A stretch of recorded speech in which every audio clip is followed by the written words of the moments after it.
Muy bien, estamos en este tema de tiro horizontal y básicamente este video está enfocado a dar una introducción a este tema. Primeramente vamos a responder una pregunta que es muy importante acerca de qué es un movimiento de un cuerpo que es lanzado desde cierta altura en dirección horizontal. Es una composición de un movimiento que es lanzado horizontalmente, sí, que va a caracterizarse por estarse produciendo en dos ejes, es decir, un movimiento en el eje de las X y un movimiento vertical en el eje de las Y, que a continuación vamos a explicar. En esta imagen nosotros plasmamos dos casos. El primer caso, que está en azul, imagínate que es un objeto proyectil, es dejado caer, es decir, estamos aplicando en él la caída libre, ¿no? Y va a tener una trayectoria sobre el eje de las Y, es esto que está marcado en azul.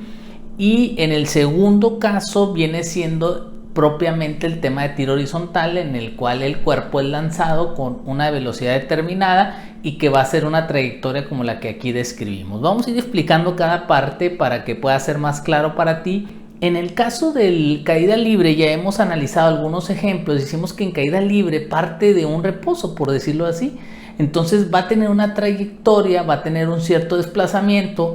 Aquí marcamos un ejemplo en cuanto a las medidas, no va a ir alcanzando ese objeto al transcurrir el tiempo. Entonces la primera de ellas es a los 4.9 metros, a los 19.6 metros y a los 44.1 metros, que es el momento en el que se supone que tiene como referencia la superficie sobre la cual ese objeto o ese proyectil impactará. En el caso del tiro horizontal hay un aspecto muy interesante. La velocidad inicial en el eje de las Y es 0. Entonces ese dato es súper importante que lo tengas muy en cuenta. Número 2, la velocidad inicial, por ejemplo, en este ejemplo estamos en un supuesto. La velocidad inicial en X, en el eje de las X, es 8 metros por segundo. Bueno, en el tiro horizontal la velocidad inicial en X y las velocidades en X durante toda la trayectoria del movimiento de ese cuerpo va a ser constante. ¿Qué significa esto? Cuando un cuerpo se desplazaba a velocidad constante, la aceleración era 0. Esa es una deducción que ya traíamos de temas anteriores. Si nosotros conocemos desde el inicio cuál es la velocidad con la que se desplaza en X, esa velocidad va a ser constante en cualquier punto de la trayectoria. Eso lo convierte en un elemento muy importante cuando se trata de resolver problemas de tiro horizontal. Tercero, hay un factor que es el factor tiempo. En cualquiera de los dos movimientos que analicemos, tanto en la caída libre como en el tiro horizontal, ese proyectil o ese objeto va a estar desplazándose a través del tiempo. Esto también es un punto muy interesante, porque si nosotros hacemos la comparación, por ejemplo, en el primer segundo, aquí lo ponemos, en el primer segundo, la altura o el valor en Y que alcanza el objeto en caída libre y el objeto en tiro horizontal es exactamente la misma, es decir, 4.9 metros. Cuando alcanza los 19.6 metros es la misma altura o la misma distancia en Y que alcanza cuando está en caída libre. En el eje de las Y, tanto en el tiro horizontal como en caída libre, va a tener un comportamiento similar en cuanto a las distancias que va recorriendo el objeto en el eje de las Y. En el tiro horizontal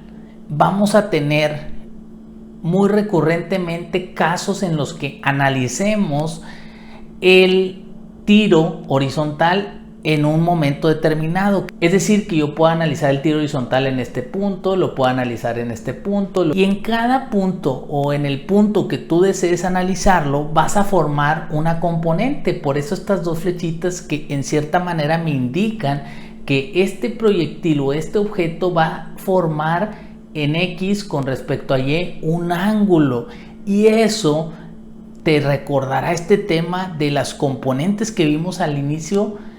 El conocer los tiempos, que la velocidad en este caso en X sea constante, el valor de la altura o de la posición en Y que va alcanzando conforme se va desplazando, van a ser fundamentales para solucionar el problema. Aquí en la parte final, si revisas, En este caso pues hay tres momentos, ¿no? Segundo 1, el segundo 2 y el segundo 3.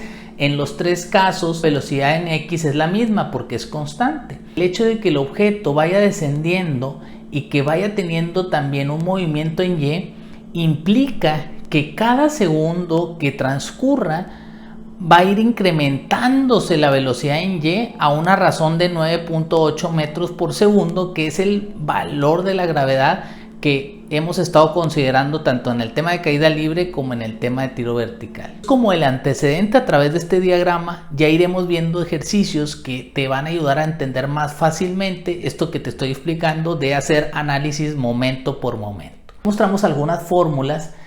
De hecho, clasifiqué en el eje X y en el eje Y, por ejemplo, fórmulas de tiro horizontal. Dice aquí, por ejemplo, en el eje de las X, dice velocidad inicial en X es igual a velocidad inicial por el coseno del ángulo. Si comparamos esa misma, pero en el eje de las Y, sería lo mismo, pero con la función seno. Esto ya lo habíamos trabajado. Las segundas ecuaciones, por ejemplo, son de posición. Por ejemplo, posición final es igual a la posición inicial más la velocidad inicial en X por el tiempo.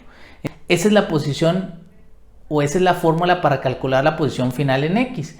Y la posición final en Y es igual a la posición inicial en Y más la velocidad inicial en Y por el tiempo más un medio de la aceleración por el tiempo al cuadrado. Aquí quizás la pregunta que te estás haciendo es ¿por qué esta fórmula no está completa como la de aquí? Si ambas determinan una posición, obviamente en diferentes ejes. La respuesta es muy sencilla. En este caso, si checas, el término que falta es este término de aquí, que es un medio de la aceleración por el tiempo al cuadrado. ¿Por qué aquí no lo incluimos? Porque vamos a mencionar que cuando en el tiro horizontal tenemos la velocidad en X, la velocidad es constante a lo largo de la trayectoria. Y cuando la velocidad es constante, la aceleración es cero. Por eso ese término nunca va a estar. Y la fórmula de posición en X, la fórmula de posición final en X sería esta. Y la tercera fórmula es velocidad final es igual a velocidad inicial en X. Esta deducción también es muy importante. La fórmula original de velocidad final es igual a velocidad inicial más la aceleración por tiempo. Como no hay aceleración, dado que la velocidad es constante, entonces queda velocidad final es igual a la velocidad inicial en X. En el caso de la velocidad final en Y es velocidad inicial por Y más la aceleración en Y por el tiempo. En este caso en Y actuará el valor de la gravedad que ya has trabajado en problemas anteriores. Y por último, algo que es bien importante, si a ti te piden en algún momento definir, por ejemplo en el segundo 2, determinar cuál es la velocidad final, en ese punto deberás considerar las componentes en X y Y, para lo cual aquí tenemos esta fórmula que dice que la velocidad final en X al cuadrado más la velocidad final en Y al cuadrado, la suma de esos dos nos dan la velocidad final. Obviamente aquí a la suma de estos cuadrados le aplicaremos raíz para poder obtener el valor de la velocidad final en este punto, en el punto que te indiquen en un ejercicio. Por último, esta ecuación, que el ángulo que forman en esa componente, por ejemplo aquí o en el momento que tú elijas o decidas calcular, el ángulo va a ser igual a la tangente inversa, la velocidad en Y entre la velocidad en X. Este es un antecedente, una introducción a la parte teórica, y recuerda que lo que va a hacer que poco a poco estos conceptos se afiancen de una mejor manera es practicando. Estamos listos para ver algunos ejercicios y nos vemos en el próximo video. Adiós.